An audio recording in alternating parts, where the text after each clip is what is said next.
मायनों में आज शिक्षा के सशक्तिकरण का हकदार है और उसके लिए शिक्षा की सशक्तिकरण की दृष्टि से यहाँ पर विश्व स्तरीय शैक्षणिक संस्थान बनना चाहिए। उस जगह से दूर 20 किलोमीटर पहले ये मेरे ख्याल से भारत में एक नजीर है कि उसका जो इफ्तिताह का जो संग बुनियाद 20 किलोमीटर दूर रखा गया है किशनगढ़ के बीचों बीच, और जो जगह मौका जो है वहाँ पर कोई भी आदमी नहीं पहुँच पाया।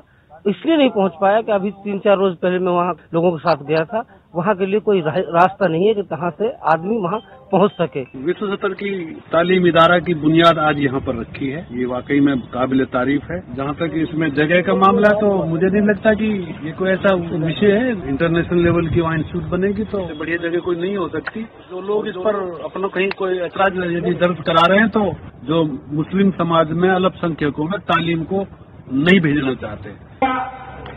समाज जावेद सिंह जी, समाज धर्मवीर जी शर्मा।